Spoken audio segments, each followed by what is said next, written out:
오늘 말씀 제목은 많은 사람이 떠날지라도입니다. 여러분, 어떤 좋은 일이 있을 때 처음에는 막 많은 사람이 함께 하겠다 이렇게 막 모이는데 거의 대부분의 경우에 그 막 모였을 때는 열정도 있고 분위기도 좋고 재미도 있겠는데 좀 지나면 어떻게 돼요? 한 사람 두 사람이 열정이 식고 재미가 없고 또는 다른 일이 있고 어려움이 있어 가지고 이렇게 하나 둘 떠나요. 하나 둘 떠나는 분위기가 되기 시작하면 그 여파에 따라 막 다 떠지고 그러면 재미가 없어져요. 열정도 식어요. 이럴 때 사람들은 고민을 해요. 나도 떠나야 되나? 이제 이 일 끝났나? 그만둬야 되나? 이런 고민을 하게 돼요. 근데 시시한 일은 그래도 되고 그럴 수 있지만 정말 중요한 일은 꼭 그렇지 않습니다. 제가 그렇지 않은 것을 한 가지 예를 들어 볼게요. 월드컵 축구 경기 내년에는 6월에 했는데 올해는 12월에 한다면서요.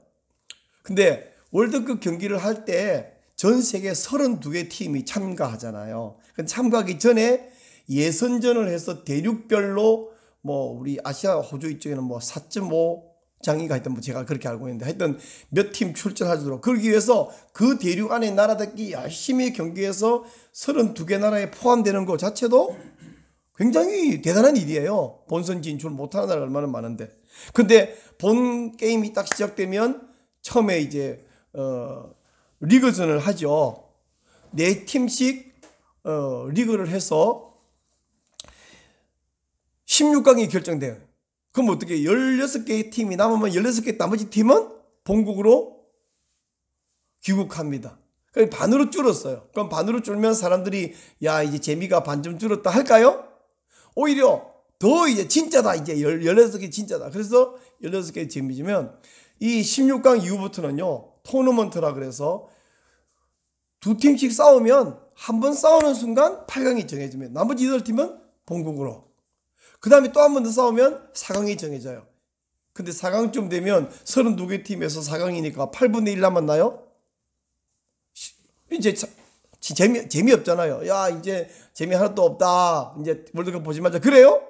더 열심히 봅니다. 우리나라가 탈락해서도 TV도 열심히 보고 특별히 관련된 나라들은 막 더 거의 반쯤 미쳐가지고 우리나라 옛날에 4강 간 적이 있었잖아요. 반쯤 미쳐가지고 막 응원을 전 국민이 합니다. 자, 정말 중요한 일은 떠나간 사람들에 대한 관심이 없습니다. 떠난 사람들이 주인공이 아니라 이 남은 이 팀들이 주인공이거든요. 결국 최후의 승자에게 모든 영광을 다 몰아주는 것입니다. 제가 이 월드컵 이야기를 열심히 하는 이유는 우리의 신앙생활도 이와 같아요. 아니 이와 같기보다 이보다 더해요. 제가 학생 시절에 같이 막 이렇게 신앙생활을 하는데 저와 같은 또래 학년이 우리 한 70명쯤 되는 중학생, 고등학생 중에서 우리 학년만 12명인가 이렇게 됐어요. 야, 그때는 막 웬만하면 다 교회로 몰려와가지고 같이 게임하고 축구하고 예배드리고 기도하고 막 다 좋아해 열심히 해서. 근데 저는 이것이 신앙생활을 더 열심히 하기 위한 방법으로서 레크레이션도 하고 축구도 하고 이러는 줄 알았는데 교회 온 목적이 축구하려고 와서 예배는 그냥 앉아있어 주는 친구도 있었던 거예요. 몰랐는데. 나중에 한 대학생 되어가지고 길거리에서 만나서 이 친구가 그러고요. 부산말로 네 아직도 교회 다니나? 이러는 거예요. 너 아직까지도 교회를 다니니? 이 말에 나는 기절하는 줄 알았어요. 아니 교회를 그냥 취미로 다녔다는 이야기 아니야. 중고등학생 끝났으니까 이제는 교회 다니는 것이 이상하다는 거지. 많은 사람들이요. 교회를 다니고 신앙생활을 하겠다고 시작했다가 중간에 이렇게 여러 가지 이유로 그만두고 달아나는 것을 봅니다. 하지만 남들이 그만뒀다고 남들이 떠나갔다고 거기에 우리가 흔들리거나 나도 그만둬야 되나? 이건 말이 안 되는 것이 마치 월드컵 경기에서 32개 팀에서 다 떠나가고 이제 4개밖에 안 남았네? 재미 하나도 없네? 그만둬? 이런 사람 아무도 없듯이 우리 신앙생활에서 그거 어때요? 남은 팀은 더 신나잖아요. 주인공이니까. 하나님 나라에서도 마찬가지로 남은 자가 주인공인 것을 믿으시기 바랍니다. 하나님은 떨어져 나간 사람들에게 관심이 있는 것이 아니라 지금 남아있는 사람에게 관심이 있습니다. 그러므로 지금 남아있는 여러분은 천국에 가는 그날까지 반드시 남은 자가 되고 반드시 주인공이 되시기를 축원합니다. 자, 이렇게 중요한 신앙생활에 왜 어떤 사람은 끝까지 못 가고 중간에 도망갈까? 왜 떨어져 나갈까? 떨어져 나간 사람들은 이렇게 핑계를 대요. 교회가 문제가 있다. 신앙생활 하는데 옆에 성도들이 행동이 윤리적이지 않고 거짓말도 하고 도둑질도 하고 성도들이 문제가 있다. 혹은 목사님이 설교가 별로 안 좋다. 다 그런 핑계를 대면서 떠나가겠죠. 근데요, 목사가 물론 설교를 잘 못할 수도 있어요. 옆에 성도들이 말씀대로 안 살고 위선적일 수도 있어요. 교회가 뭐 좀 가능해요. 그러나 그게 핑계가 안 되는 것을 제가 예를 들면 사도 바울이 설교하던 시대에 더 거슬러 와서 예수님이 직접 설교하던 시대에도 처음에 좋다고 막 몰려오던 사람들 가운데서 중간에 떨어져 나간 사람이 있었어요. 그러면 예수님이 설교가 안 좋아요? 예수님 설교가 문제에서 떠났냐고. 결국은 그들이 하는 핑계거리고 사실은 은혜를 입지 못했기 때문이고 진리를 받아들이지 못했기 때문에 떠나간 것입니다. 예수님이 설교도 하시고 불치병, 난치병 다 치료해 주시고 심지어는 오병이어 이 보리빵 5개로 5천 명뿐이 아니죠. 애들 여자들 하면 뭐 2만 명 3만 명 모르겠어요. 그 많은 사람 먹이고 신기한 일도 많고 재미들 많고. 근데요, 이러다가 많은 사람이 따르다가 예수님이 드디어 중요한 말씀하십니다. 장차 내가 고난받고 채찍에 맞고 십자가에 못 박혀 죽어야 하리라. 이 말씀을 시작하자 사람들이 따라갔다가는 큰일 나겠네. 그리고는 도망을 가는 것입니다. 그래서 예수님께서 남들 다 떠날 때 너희들도 떠날 거냐? 12 제자에게 물었더니 베드로가 절대로 주님을 떠날 수 없다고 이렇게 말했습니다. 자, 한번 읽어보시죠. 시작. 그때부터 그의 제자 중에서 많은 사람이 떠나가고 다시 그와 함께 다니지 아니하더라. 예수께서 12 제자에게 이르시되 너희도 가렸느냐? 시몬 베드로가 대답하되 주여, 영생의 말씀이 주께 있사오니 우리가 누구에게로 가오리까? 다 떠나가 12 제자만 남은 거예요. 5,000명 중에서 12명 남았으니 이게 몇 프로 남은 거예요? 월드컵 32개에서 한 2팀 남은 꼴이죠. 아니, 그보다 더 줄었나요? 예수님 따르던 제자들도 여기 분명히 제자들이라고 했어요. 제자들. 12 제자도 제자지만 나머지 제자들 중에 다 그냥 우르르 붙어있던 사람들만 떠난 게 아니라 제자들 중에 떠나. 제자들 중에 적어도 제자들 그러면 어떤 그 핵심 멤버는 아니지만 제법 옆에서 유력한 분들이겠죠. 그죠? 여러분, 오병이어 5,000명에게 빵 배달할 때 12명만 배달했다고 생각하시면 그게 왜 12명이 5,000명에게 배달 못해요?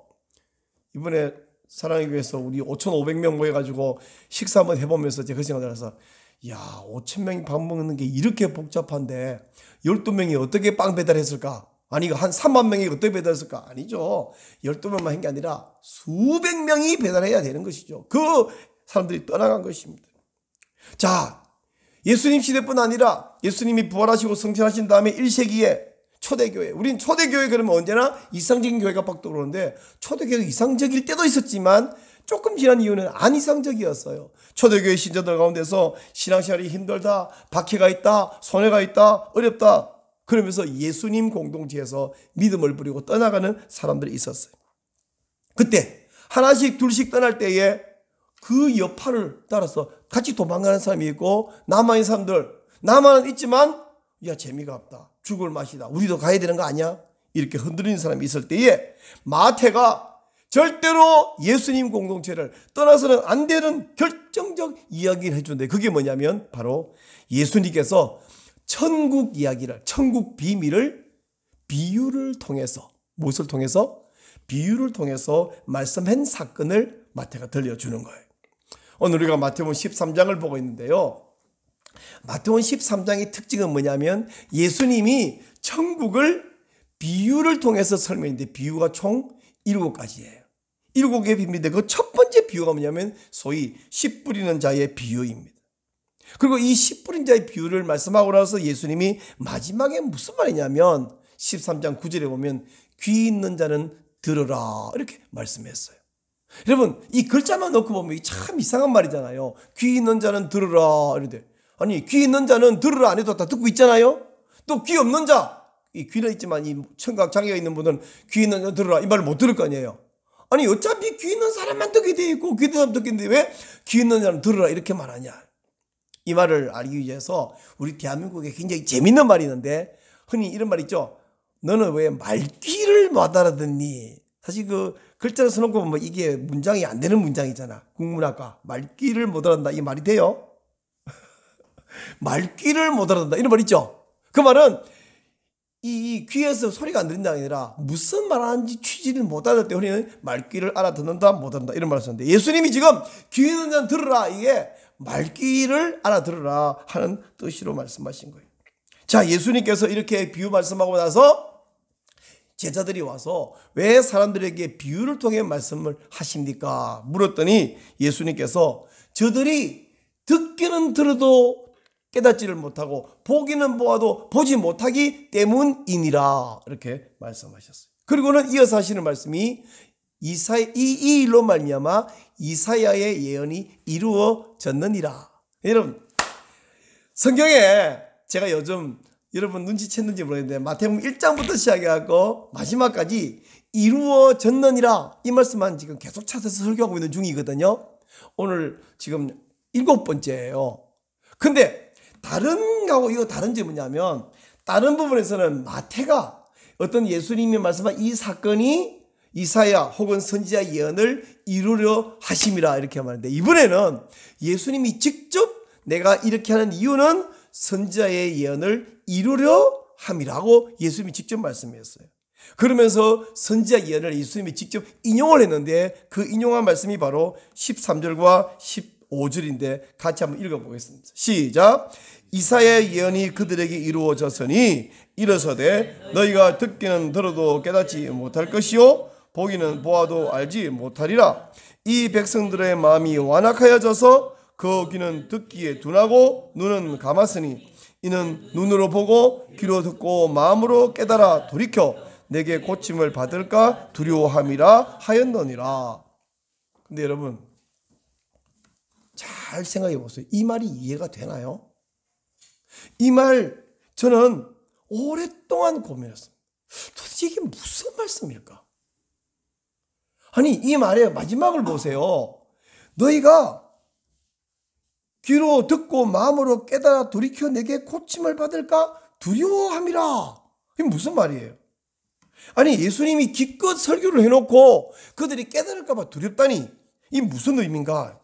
이 무슨 말인지 정말 어려워하고 자 그러면 예수님이 이사야 예언을 인용했다 그랬잖아요.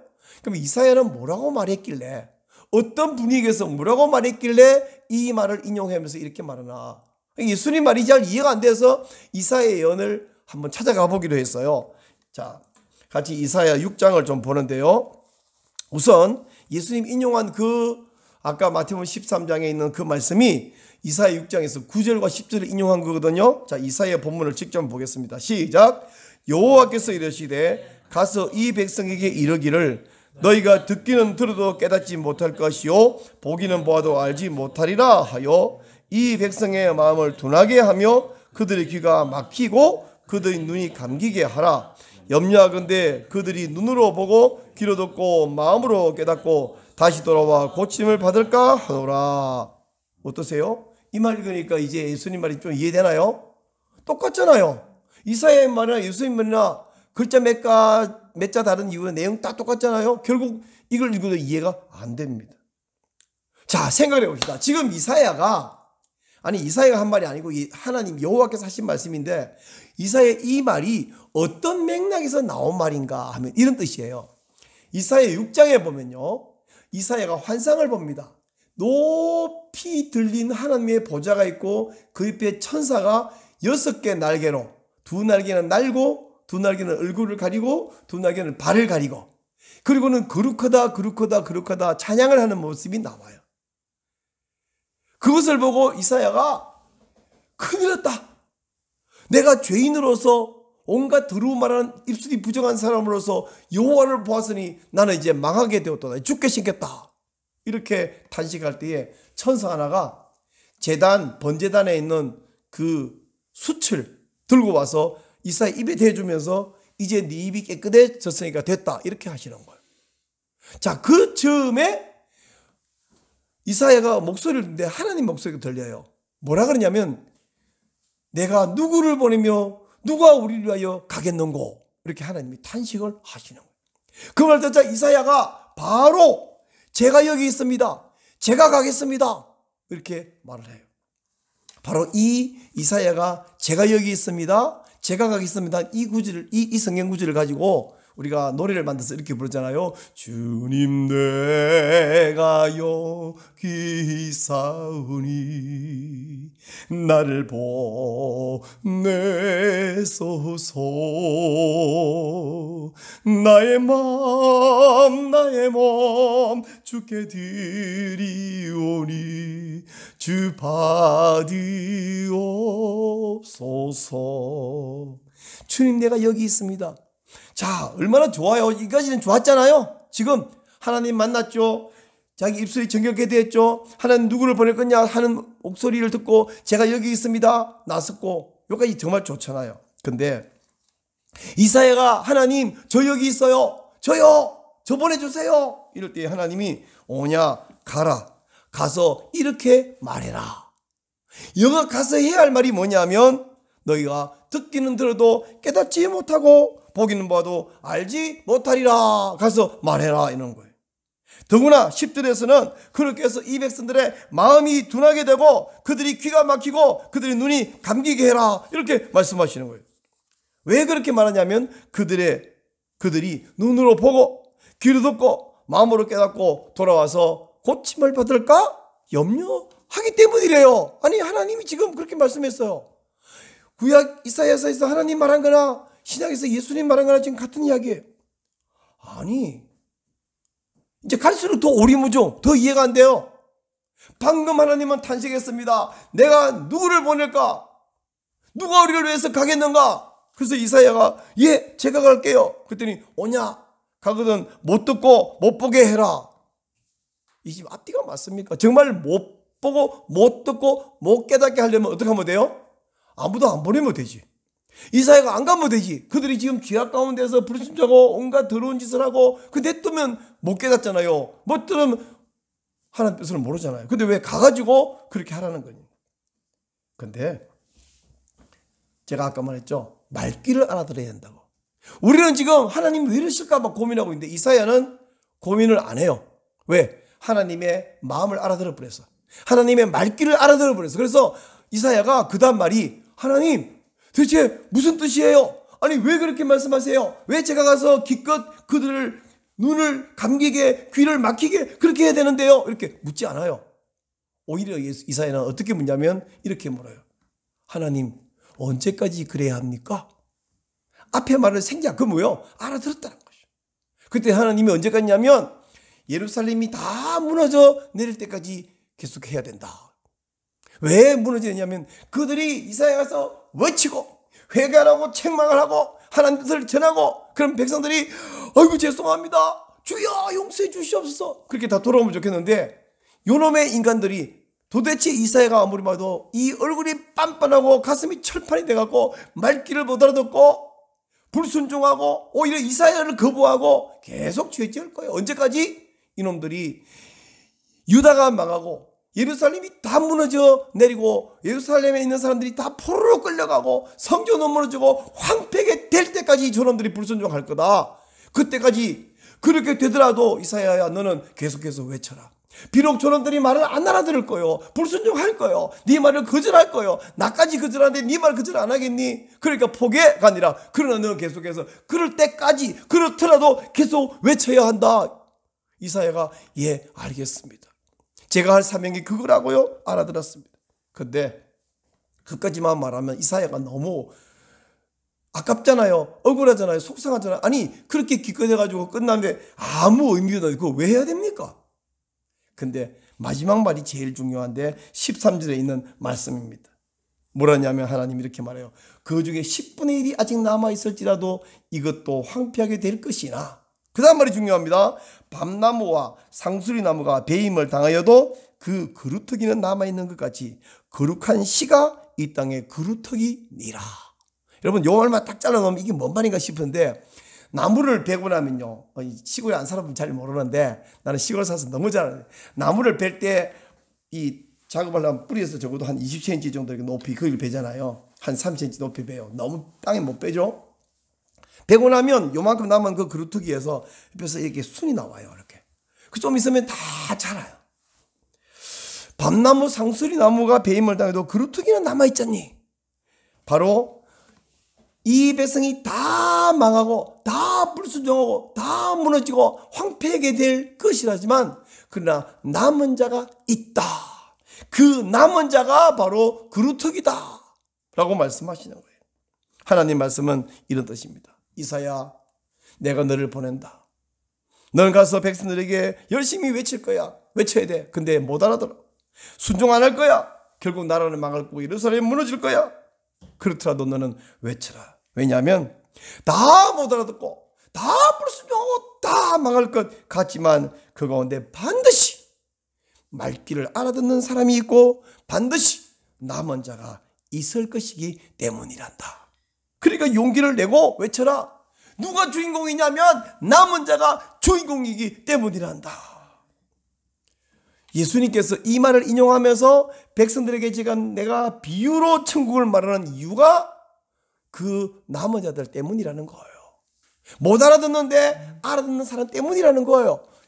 예수님의 이 말씀을 우리가 이해를 잘하게 하기 위해서 이 이야기를 쭉 기록하고 뒤에 가서 마태가, 오늘 마태복음이잖아요. 마태가 우리의 이해를 돕기 위해서 보충 설명을 했는데, 그게 바로 오늘 우리가 아까 읽었던 본문 마태복음 13장 34절 35절 말씀이에요. 그러니까 우리 다시 한번 34절 35절 보겠습니다. 34절, 예수께서 이 모든 것을 무리에게 비유로 말씀하시고 비유가 아니면 아무것도 말씀하지 아니하셨으니 이는이랑 항상 그렇게 하는 이유는 선지자를 통하여 말씀하신 바 내가 입을 열어 비유로 말하고 창세부터 감춘 것을 드러내리라 함을 이루려 하심이라, 이렇게 말했어요. 그러니까 예수님이 비유로 말씀하신 이유는 천국 이야기를 그들이 못 깨닫도록 숨기기 위해서라는 거예요. 말기 못하는데 알아듣도록 설명을 잘하기 위해서라는 거예요. 숨기기 위해서 아니라 드러내기 위해서다. 자, 여기 인용 구절을 한번 잘 보세요. 내가 입을 열어 비유로 말하고 창세부터 감추인 것을 드러내리라. 이거 누가 한 말이냐면 78편 2절에 아삽이 한 말이에요. 그러니까 아삽이라는 사람이 쓴 시가 시편 78편인데 거기 2절 말씀을 인용한 것이거든요. 근데 여기서 이제부터 제가 아주 어려운 말을 한마디 할게요. 시편 78편 2절에서, 요건 이 마태복음은 헬라어지만 시편은 히브리어잖아요. 히브리어에서 비유로 말할 때 그 비유가 히브리어 단어가 뭐냐면, 여러분 다른 말은 기억 못해요. 이건 기억을 해야 이야기가 됩니다. 비유라는 말이 히브리어 뭐냐면 마샬이에요. 마샬. 제가 적어놨죠. 그죠? 마샬로 말하겠다. 근데 이 마샬의 말을 제가 왜 막 강조하냐면 잠언 1장 1절에 이렇게 말해요. 다윗의 아들 이스라엘 왕 솔로몬의 잠언이라 해서 잠언이 쭉 31장까지 가잖아요. 근데 그 잠언이란 말이 히브리어로 마샬이라는 거죠. 그러면 이 마샬이라는 히브리어는 어떤 뜻이냐? 잠언, 격언, 속담, 비유 이런 거예요. 우리가 어떤 중요한 말을 할 때 왜 속담에 이러면서 한 구절만 딱 인용하면 내가 하고 싶은 말이 확 담겨 있죠. 이 설명이 굉장히 쉽죠. 또 비유도 비유. 어떤 걸 못 알아듣는 사람에게 제가 설명해 볼게요. 여러분, 과일이 있는데 수박의 한 크기의 절반쯤 커요. 근데 딱딱하고 껍질에는 뾰족뾰족 가시가 달렸어요. 근데 이걸 쪼개면 안에 초승달 모양의 열매 과육이 있는데 아주 달고 부드럽고 맛있어요. 근데 문제는 이게 똥냄새가 나. 자, 여러분, 한 번도 안 본 사람이면 내가 지금 무슨 소리인지 모르겠죠? 두리안 이야기 하는 거잖아요. 근데 두리안을 먹어본 사람은 맞아. 그 비싸게 설명했었는데 한 번도 안 본 사람, 수박은 봤겠지만 두리안을 못 본 사람에게 두리안을 뭐라고 설명해서 수박의 한 절반 크기처럼 타원형으로 생겼는데 삐죽삐죽하고, 여러분 가시 그러면 뭐 밤가시 생각할지 뭐죠. 두리안 가시는 그렇게 안 생겼지만 어쨌든 삐죽삐죽 가시가 있어. 근데 안에 초승달 들은 게 아니라 초승달 모양으로 들었다. 근데 아이스크림처럼 맛있어. 근데 아이스크림이 든 건 아니잖아요. 그러나 설명할 방법이 없으니까 비유를 가지고 이야기하는 거잖아요. 천국을 모르는 사람들에게 예수님이 각종 비유로 천국을 말씀하시 알아들으라고 이야기하는 것입니다.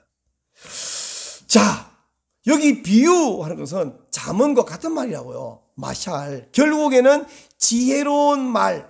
이 모르는 사람에게 아는 내가 이걸 전달하기 위해서 모든 지혜로운 수단 방법을 동원하는 것이 마샬 아닙니까? 예수님께서 비유를 통해서 말씀하신 이유는 모르는 사람에게 알게 해주기 위한 마샬로서 이것을 전해준다는 거예요. 근데 예수님이 이렇게 비유도 동원하시고 온갖 지혜도 말하고 막 야 저 날아다니는 새를 보아라, 야 들판에 핀 백합화를 보아라, 별 비유를 하면서 천국을 다 설명했는데 근데 불구하고 사람들이 그 말 다 알아들었다? 아니, 못 알아들었다는 거예요. 왜 못 알아듣고 도망을 가버리느냐? 그건 마치 농부가 씨를 뿌린 것과 같아요. 이스라엘에는 3월달에 4월달에 추수하고 나면 5월부터는 비 하나도 안 오잖아요. 그리고는 9월까지 비가 안 와요. 6개월 비가 안 오면 땅바닥이 그 석회석이니까 돌멩이 같아. 근데 비가 부슬부슬 오면 이제 농부가 밭을 갈아요. 그리고는 씨를 뿌리는데 밀을 뿌리죠. 보리를 뿌리죠. 근데 이 사람들이 이제 추수 끝마치고 나면요, 지 편한 대로 아무데나 걸어 다녀요. 아무데나 걸어 다니면 밭이 다른 게 아니라 길이 다른 게 아니라 그냥 다 길이야. 딱딱해. 근데 농부가 필요한 부분을 갖춰가고 안 가는 부분, 사람들이 이제 걸어 다니는 땅바닥 길가도 있습니다. 씨를 뿌리다 보면 어떻게 돼요? 어떤 씨는 그 길에 떨어지는 거예요. 어떤 씨는 돌멩이가 많고 거기 흙이 얇은 게 거기 또 떨어져. 어떤 씨는 이스라엘 가보니까 가시나무, 탱자나무가 있는 게 아니라 풀 자체가 가시예요. 풀 자체가 하도 메마르다 보니까 그런데도 떨어져. 근데 어떤 데는 잘 갈아엎는 부드러운 옥토에 떨어지겠죠. 우리가 아는 대로 길에 떨어지는 떨어지자마자 새들이 이게 웬 떡이냐 잡아주 먹어버리죠. 또 돌멩이 위에 얇은 흙이 떨어져서 싹은 났는데 비 오니까 싹 났다가 말라 죽어. 어떤 씨는 잘 자라려다가 가시나무에 엉켜가지고 얘는 결실을 못하고 가시가 더 빨리 자라버리니까. 그리고 어떤 씨는 옥토에 떨어져서 100배, 60배, 30배씩 결실을 하느니라. 예수님이 말씀했는데 여기서 주인공은 길가 떨어진 씨가 주인공이 아니고요, 돌밭이나 가시밭에 떨어진 씨가 주인공이 아니라 옥토에 떨어진 씨가 주인공이죠. 우리 교회 보면 어떤 사람은 친구 따라 교회 왔고 뭐 행사가 있다니까 왔고 교회 축구 있다니까 왔고 한두 번 교회 다녀봤는데 좀 있으면 그만둬 버리는, 마치 길가 밭과 같은 사람이 있습니다. 또 어떤 사람은 교회 1년 다니고 2년 다니고 세례도 받고 신앙체험 하는가 싶었더니 고등학교 졸업하니까 이제 교회는 땡, 야 너 아직도 교회 다니니? 이런 사람이 돼버려요. 근데 어떤 사람은 저 사람 뭐 집사님도 되고 이제 신앙생활 잘하는 모양이다 했는데 제가요 왕년에 10년이나 교회를 다녔는데요 이러면서 도망가 버리는 사람도 있습니다. 그렇다면 누가 옥토에 떨어진 씨앗일까요? 바로 여러분. 지금 여기 남아있는 당신, 여러분이 바로 옥토에 떨어진 씨앗이고 여러분이 바로 주인공입니다. 그러므로 지금 여기에 모여있는 이 자체가 우리는 은혜를 입은 사람이라는 증거예요. 우리 한번 찬송하고 지난독에서요, 여기에 모인 우리 주의 은총 받은 자여라. 주께서 이 자리에 함께 계심을 아노라. 언제나 주님만을 찬양하며 따라가리니 시험을 당할 때도 함께 계심을 믿노라. 여기까지만 합시다. 그 다음 너무 올라가야 되니까. 아껴 없이 올라가는 것은 자신이 없어요. 자, 여러분, 월드컵 이야기 했잖아요. 떠난 팀 패배자들은 땡입니다. 땡. 그러나 남은 사람 16강 남은 팀이 중요하고 8강 남은 팀이 더 중요하고 4강 남은 팀이 더 중요합니다. 바로 이 이긴 사람들이 주인공입니다.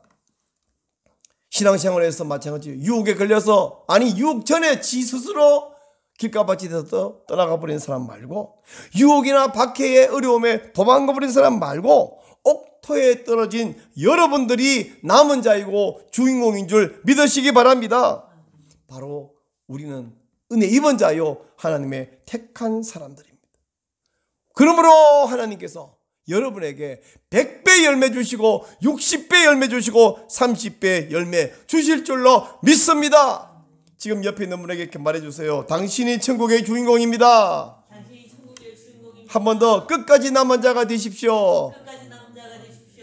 예, 내가 남은 자 돼야지 결심도 해야 되겠고 하나님이 그렇게 해 주실 줄로 믿습니다. 많은 사람들이 예수님 시대에도 1세기에도 오늘날에도 예수를 믿는 척 하다가 혹은 믿어볼까 하다가 정말 열심히 믿는 것처럼 보이다가 달아나고 떠나가고 합니다만은, 그럴지라도 아니면 남이 그렇기 때문에 오히려 우리는 소망을 더 굳건하게 확실하게 단단하게 붙잡아야 될 줄로 믿습니다. 예수님이 설교할 때도 도망간 사람이 있는데, 바울이 설교할 때, 마태가 설교할 때도 도망간 사람이 있는데, 오늘날 그런 사람이 없겠어요? 예수님이 어차피 설교할 때 예수님이 설교를 듣고 길가 같은 사람, 돌박 같은 사람, 가시밭 같은 사람이 있다고 말씀했는데요. 그러므로 나는 주인공이에요. 나는 선택받은 사람이에요. 나는 은혜 입은 사람이다. 이 사실을 확신하고 믿음을 단단히 붙잡고 옥토 같은 사람이니까 옥토 같은 삶을 살고 하나님의 주시는 열매를 맺는 성도가 되기를 바랍니다. 그리고 한 가지 더, 천국의 주인공으로서 또 다른 주인공을 찾아가야 해요. 예수님이 설교할 때도 그냥 붙어 있다가 모여 있다가 떠나가 버리는 사람이 있듯이, 여러분이 나가서 다른 사람에게 예수님을 설명하고 천국을 설명하면 남들이 듣고 어머 그런 좋은 천국이 있어서 그러고 다 오냐? 다 안 와요. 그러면 이사야가 설교도 사람들이 못 알아듣는다 그랬잖아요. 내가 천국을 이야기하면 10명에게 많은데 한 명도 안 믿는 것 같아. 이사야도 그랬어요. 예루살렘 망했다니까요. 그러나 하나님 말합니다. 남은 자 있다. 그루터기 있다. 우리도 마찬가지. 내가 아무리 이 친구한테 말해봐도 이 친구 저 친구 이 사람한테 2번 3번 5번 도대체 안 된 것 같은데 어딘가에 누군가가 있다. 그루터기 있다. 우리에게 말씀하시는 거예요. 그러므로 모든 지혜를 다 동원해서, 예수님도 마샤를 통해서 말했던 것처럼 우리도 이 지혜로운 말, 온갖 지혜로운 말을 동원해서 천국을 가르쳐주고 설명해 주어야 합니다.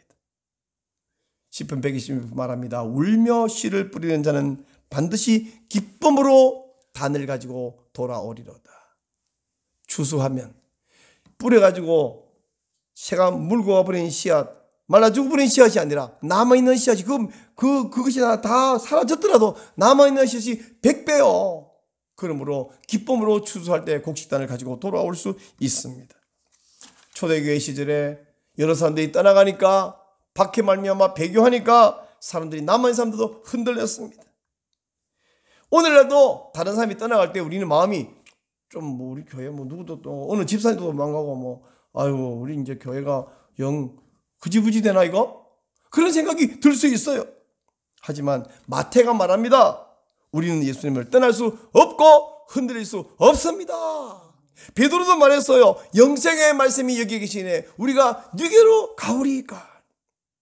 바로 우리는 이 고백을 담아서 이렇게 찬송합시다. 많은 사람 참된 진리를 모른 채 주님 곁을 떠나갔지만 내가 만난 주님은 참 사랑이었고 진리였고 소망이었습니다. 나는 예수님이 좋습니다.